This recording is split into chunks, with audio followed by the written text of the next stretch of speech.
Assalamualaikum warahmatullahi wabarakatuh. Halo teman-teman semua, perkenalkan nama saya Cahyani Wulan Fitria dengan NIM 215231247 dari kelas Perbankan Syariah 2G Fakultas Ekonomi dan Bisnis Islam UIN Raden Mas Said Surakarta.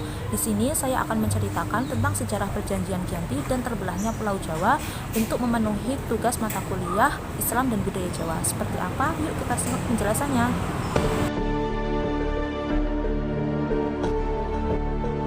Nah, teman-teman semua, perlu diketahui bahwa Perjanjian Giyanti merupakan peristiwa yang besar di masa lampau. Perjanjian Giyanti merupakan sebuah kesepakatan segitiga politik yang dilakukan oleh Pakubuwana III, Pangeran Mangkubumi, dan VOC pada tanggal 13 Februari 1755. Nama Giyanti sendiri diambil dari lokasi penandatanganan perjanjian tersebut, yaitu di Desa Janti yang sekarang lebih dikenal dengan Dukuh Kerten, Janti Harjo, Karanganyar, Jawa Tengah. Perjanjian Giyanti di masa lampau digunakan untuk meredamkan api konflik yang terjadi berlarut-larut. Pasca perpindahan Keraton Kartasura ke Surakarta, api dari peristiwa Geger Becingan belum saja berakhir. Ketika itu, Mangkubumi yang membantu Pangeran Pakubuwana III untuk meredakan api konflik mendapatkan hadiah sebidang tanah dari Pakubuwana II. Karena luasnya sebidang tanah tersebut membuat salah seorang pangeran cemburu dan akhirnya mengadu kepada Gubernur Jenderal Baron van Imhoff.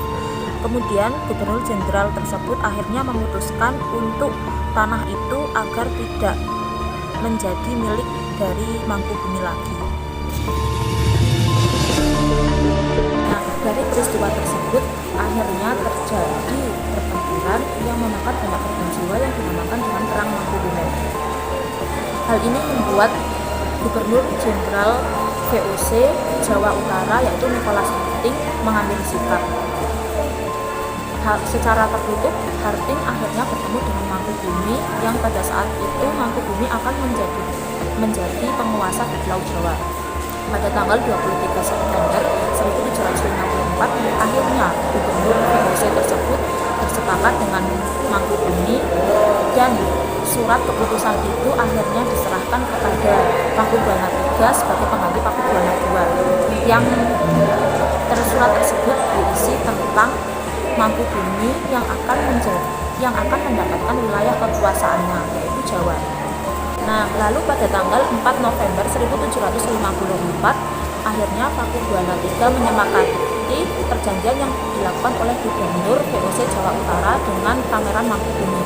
Dan setelah itu Pakubuwana III menyetorkan nota kesepakatan tersebut ke Gubernur Jenderal VOC yaitu Jacob Mosal.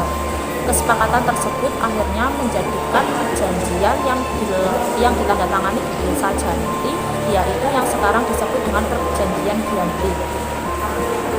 Akibat dari kesepakatan tersebut, akhirnya Pulau Jawa terbagi menjadi dua, yaitu yang disebut dengan Paliran Nagari. Akibat dari peristiwa tersebut, akhirnya Mangkubumi menjadi naik takhta di Jogja sebagai Sri Sultan Hamengkubuwono I.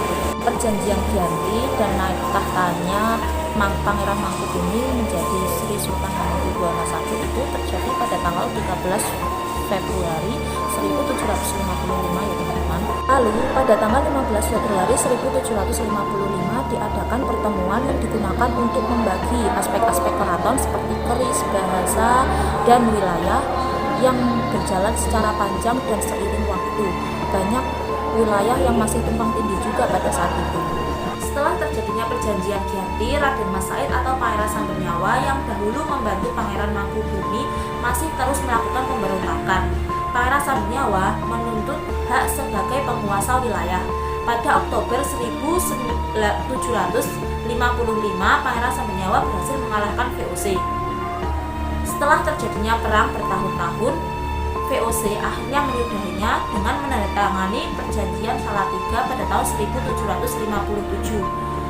Dalam perjanjian itu disebutkan bahwa Pangeran Sambernyawa mendapatkan sebagian wilayah Kasunanan Surakarta yang disebut dengan Kadipaten Mangkunegara. Pada tahun 1813, di masa Jenderal Thomas Stamford Raffles, wilayah Kesultanan Yogyakarta terbelah dan melahirkan Pakualaman. Dengan demikian, wilayah Pulau Jawa terbagi menjadi 4 wilayah pemerintahan yang tiap daerah masing-masing mempunyai ciri khas dan politiknya yang berbeda-beda. Di masa Republik Indonesia, Kasunanan Surakarta dan Kadipaten Mangkunegaran tumbuh dan menjadi cagar budaya, sedangkan wilayah Kesultanan Yogyakarta yang di dalamnya terdapat Pakualaman tumbuh menjadi daerah istimewa. Nah, itu tadi cerita singkat mengenai Perjanjian Giyanti yang terjadi pada tahun 1755 dan terbelahnya Pulau Jawa.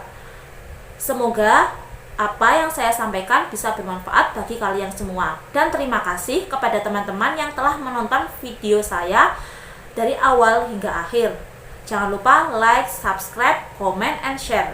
Terima kasih. Wassalamualaikum warahmatullahi wabarakatuh.